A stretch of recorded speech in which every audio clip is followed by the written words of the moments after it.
السلام علیکم۔ کتاب کا نام ہے نرگس، یہ چوتھی جماعت کے لیے ہے اور اس کا نیو ایڈیشن ہے، اور اس میں آج ہم پڑھیں گے نعت اور پھر اس سے اگلی اس کی مشق کریں گے۔ اللہ اللہ شان نبی، حق کے ہیں محبوب وہی، سارے عالم کی زینت ہے وہ رحمت ہی رحمت۔ ان پر نعمت ختم ہوئی، ان پر نبوت ختم ہوئی، صدق و امانت کی پہچان، رحم و سخاوت کی پہچان۔ حق کا پرچم لے کے اٹھے، کب گھبرائے دشمن سے، باطل کو بے نام کیا، حق کو جہاں میں عام کیا۔ دنیا میں پھیلا اسلام، ہر دل میں اترا اسلام۔ اپنے بیگانے تھے ایک، سیدھے اچھے سچے نیک۔ علم جہاں میں پھیلایا، لوگوں کو یہ سمجھایا۔ علم و عمل وہ دولت ہے، جس سے عزت و عظمت ہے۔ سمجھائی ہر اچھی بات، من بھاتی اور سچی بات۔ پیارے نبی کا پیارا نام، یہ ہے سلیم حق کا انعام۔ تو ان کے شاعر جو ہیں وہ سلیم فاروقی ہیں، اور اس کے لیے ہدایت یہ ہے کہ جہاں کہیں بھی حضرت محمد صلی اللہ علیہ وسلم کا نام آتا ہے نا تو ہمیں پڑھنا چاہیے صلی اللہ علیہ وآلہ وبارک وسلم۔ تو یہ آگے اس کے جو خاص الفاظ ہیں وہ یہ ہیں: صدق یعنی سچ، سخاوت یعنی کہ فیاضی یا کھلے دل کے ساتھ کوئی بھی چیز کو بانٹنا، برتنا، استعمال کرنا۔ باطل کہتے ہیں جھوٹ کو، بیگانے اجنبی کو، من بھاتی یعنی کہ پسند، جو دل کو بھاتا ہے، جو دل کو پسند آتا ہے۔ حق مطلب کہتے ہیں سچائی کو۔ آگے ہے اس کے زبانی سوالات۔ حضرت محمد رسول اللہ خاتم النبیین صلی اللہ علیہ وآلہ وصحبہ وسلم کا جب نام مبارک آئے تو ہمیں کیا کرنا چاہیے؟ ابھی میں نے آپ کو بتایا کہ جب بھی ان کا نام آئے تو صلی اللہ علیہ وآلہ وسلم ضرور پڑھنا چاہیے۔ آگے چلیں، نعت ہے، اور اس نعت کی درست تلفظ اور احترام سے بلند خوانی کیجیے۔ اور پھر آگے آ جائیں، یہ ہم نے کر لیا، بچے ساتھ ساتھ پڑھیں انگلی رکھ کے تو ان کی ہو جائے گی ساتھ ساتھ، بلکہ اگر اس کو دوبارہ سنیں تو پھر ریویژن کرتے ہوئے تب بھی انگلی رکھ کے پڑھتے رہے تو جتنی دفعہ پھر ان کو یہ لفظ یاد ہو جائے گی جو بار بار ریپیٹڈلی آ رہے ہوتے ہیں۔ خاص الفاظ۔ نعت میں دیے گئے خاص الفاظ کے معنی کتاب میں دی گئی فرہنگ سے دیکھ کر کاپی میں نقل کیجیے۔ جو یہ خاص الفاظ لکھے ان کے پیچھے جو ہے لاسٹ والے 2-3 صفحوں پہ ان کے مطلب لکھے ہوتے ہیں، تو وہاں سے آپ دیکھ کے بھی لکھ سکتے ہیں، میں نے بھی بتا دیے۔ آگے ہے، ایک مصرے ملا کر شعر مکمل کیجیے اور اپنی کاپی میں لکھیے۔ جیسے ابھی جو بھی پڑھے ہیں نا ان کے سامنے جو شعر ایسے ہے، اس کے سامنے جو شعر تھا وہی اس کے ساتھ ہم نے اس کو میچ کرنا ہے۔ تو جیسے سارے عالم کی زینت ہے وہ رحمت ہی رحمت، حق کا پرچم لے کے اٹھے، تو اس کا ہے، ادھر سے دیکھ لیں آپ، حق کا پرچم لے کر اٹھے، کب گھبرائے دشمن سے، یہ رہا، ٹھیک ہے۔ اور اپنے بیگانے تھے ایک، یہ رہا، سیدھے اچھے اور سچے نیک، یہ رہا، ٹھیک ہے۔ سیدھے اچھے اور سچے نیک۔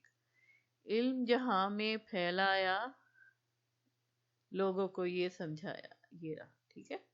اس کے ساتھ ہی علم و عمل وہ دولت ہے، جس سے عزت و عظمت ہے، اس کے ساتھ ہو گیا۔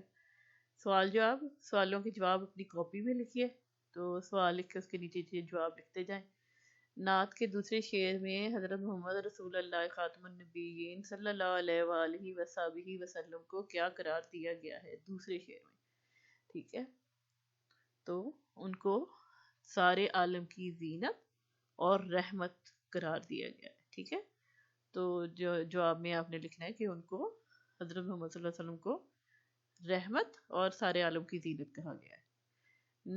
نعت کے تیسرے شعر کے دوسرے مصرے میں حضرت محمد صلی اللہ علیہ وسلم پر کون سی نعمت ختم ہونے کا ذکر ہے؟ یہ ہے ان پہ نبوت ختم ہوئی. تو جیسے آپ کو پتا ہوگا کہ آپ نے بار بار ذکر بھی سنا ہوگا کہ ختم نبوت ہے، یعنی کہ یہاں پہ جتنے بھی نبی بھیجے گئے تھے یہاں پہ حضرت محمد صلی اللہ علیہ وسلم کے بعد ان کا آمد کا سلسلہ ختم کر دیا گیا. تو آخری نبی جو تھے اللہ پاک کے جو پیغام لے کے آئے تھے وہ حضرت محمد صلی اللہ علیہ وسلم تھے. ٹھیک ہے، اس کا مطلب یہ ہے. اب اگلے صفحے پہ آ جائیں تو اس شعر میں حضرت محمد رسول اللہ خاتم النبیین صلی اللہ علیہ وآلہ وصحبہ وسلم کی کون کون سی صفات کا ذکر ہے؟ صدق وہ امانت کی پہچان، رحم وہ سخاوت کی پہچان. تو اس کا جواب یہ ہے کہ اس شعر میں حضرت محمد صلی اللہ علیہ وسلم کی ان صفات کا ذکر ہے: صداقت، امانت داری، رحم دلی اور سخاوت. اگلا سوال ہے حضرت محمد رسول اللہ خاتم النبیین صلی اللہ علیہ وآلہ وصحبہ وسلم نے پوری دنیا میں علم پھیلا کر لوگوں کو کیا سمجھایا؟ تو اس کا جواب یہ ہے کہ حضرت محمد صلی اللہ علیہ وسلم نے پوری دنیا میں علم پھیلا کر یہ سمجھایا کہ علم و عمل ہی وہ واحد دولت ہے جس سے انسان کو عزت و عظمت ملتی ہے. ٹھیک ہے، آگے آ جائیں تو حضرت محمد صلی اللہ علیہ وسلم رسول اللہ خاتم النبیین صلی اللہ علیہ وصحبہ وسلم کی زندگی کا کوئی ایسا واقعہ لکھیے جس سے نعت میں بیان کی گئی کوئی صفت ظاہر ہوتی ہو. مثلاً اپنے ہو یا بیگانے سب سے شفقت و محبت سے پیش آتے تھے. تو اس بارے میں بہت سارے جو واقعات ہیں وہ مشہور ہیں. آپ بچوں کو کوئی بھی ایسا واقعہ لکھنے کے لیے بتا سکتے ہیں جب وہ گلی میں سے گزرتے تھے تو جو بھی بچے ان کو نظر آتے تھے وہ ان کو پیار کرتے تھے، ان سے بات کرتے تھے. لوگ بچوں سے خاص طور پہ بہت محبت شفقت سے پیش آتے تھے. ان کے اپنے دو نواسے حضرت امام حسین، حضرت امام حسن، وہ ان کو اپنے کندھوں پہ اٹھا کے نماز پڑھتے ہوتے تھے، لے کے پھرتے تھے، ان کے ساتھ کھیلتے تھے.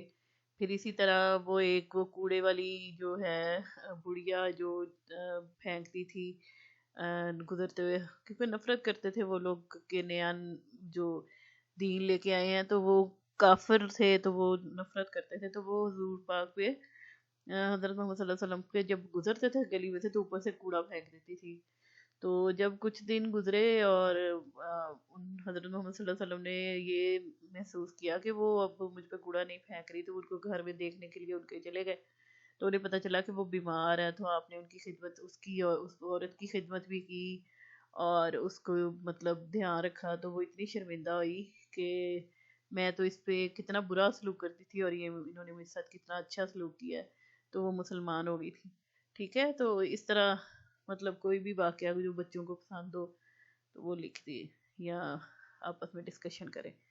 آگے ہے دیے گئے الفاظ اپنے جملوں میں استعمال کیجئے: رحمت، نعمت، علم، دولت، سچی، انعام.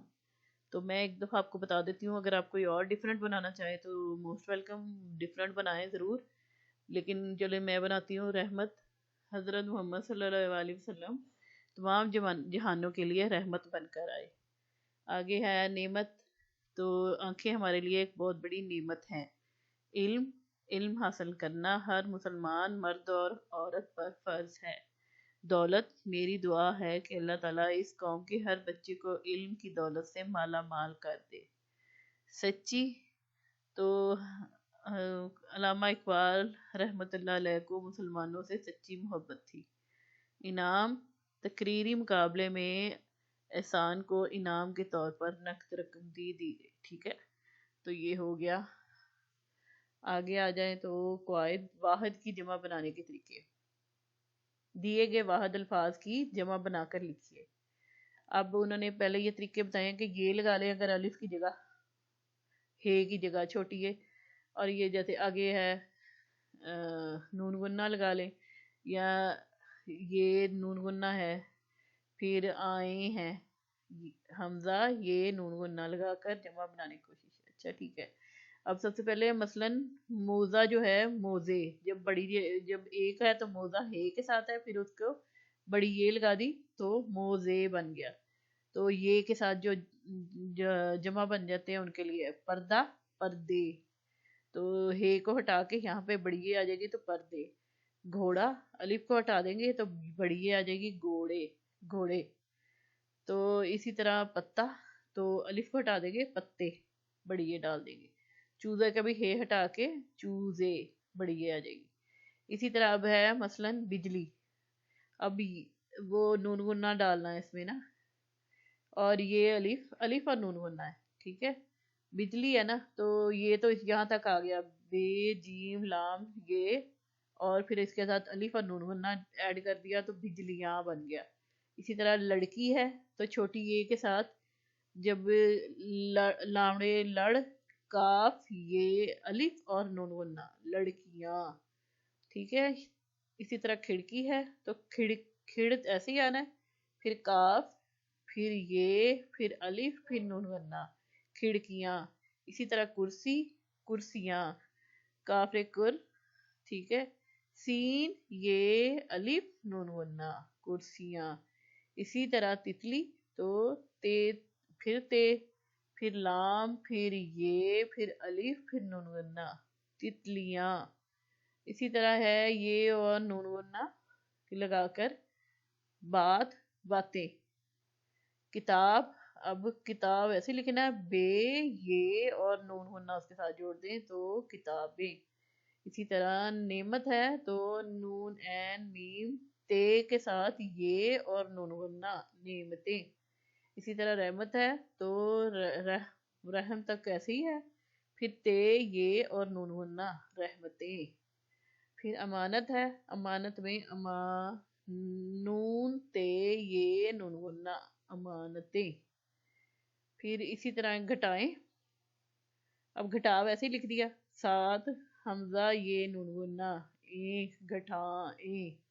اسی طرح دعائیں تو حمزہ یہ اور نون غنہ دعائیں.